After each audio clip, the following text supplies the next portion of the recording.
Hello friends, welcome to Yas recipes.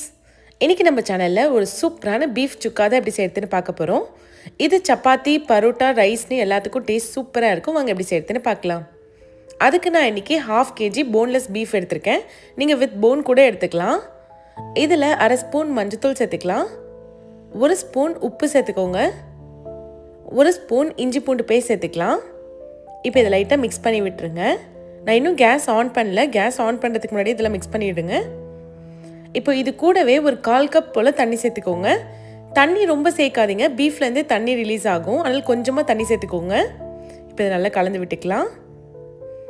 இப்போ cooker மூடி ஒரு 8 விசில் அளவுக்கு பீஃபை வேக வச்சு எடுத்துக்கோங்க. இப்போ சுக்காவுக்கு நம்ம மசாலா ரெடி பண்ணிக்கலாம். அதுக்கு ஒரு பேனில் 1 ஸ்பூன் மிளகு சேர்த்துக்கோங்க. 1 ஸ்பூன் சீரகம் சேர்த்துக்கலாம். 1 ஸ்பூன் சோம்பு சேர்த்துக்கோங்க. இது கூடவே ஒரு 5 சின்ன துண்டு பட்டை சேர்த்துக்கலாம். 5 போல் ஏலக்காய் சேர்த்துக்கோங்க. 5 கிராம்பு சேர்த்துக்கலாம். கரம் மசாலா அதிகமாக சேர்க்காதீங்க, ரொம்ப கசப்பு தன்மை வந்துடும். இந்த அளவுக்கு கரெக்டாக இருக்கும். காரத்துக்கு ஏற்ற அளவுக்கு காஞ்ச மிளகாய் சேர்த்துக்கோங்க. ஒரு 4லேருந்து 5 காஞ்ச மிளகாய் சேர்த்துக்கலாம். ஒரு கொத்து கருவேப்பிலை சேர்த்து இதை நல்லா ட்ரை ரோஸ்ட் பண்ணி எடுத்துக்கோங்க. கேஸை மீடியம் ஃப்ளேமில் வச்சு ஒரு 2 நிமிஷம் வறுத்திங்கனாலே போதும்.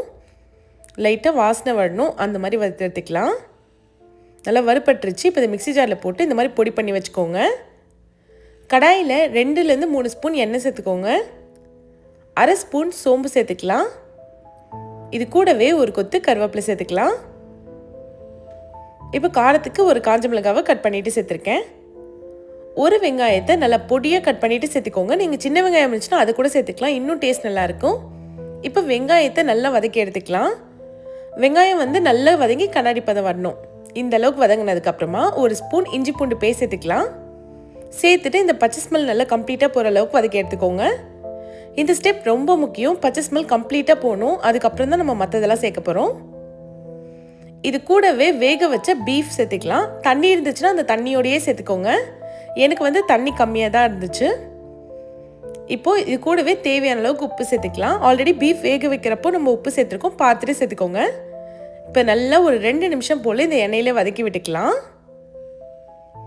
நல்லா வதக்கியாச்சு. இப்போ அரைச்சி வச்ச மசாலா பவுடரை இதோட சேர்த்துக்கலாம். ஃபுல்லாகவே சேர்த்துக்கோங்க. சேர்த்துட்டு நல்லா ஒரு வாட்டி கலந்து விடுங்க.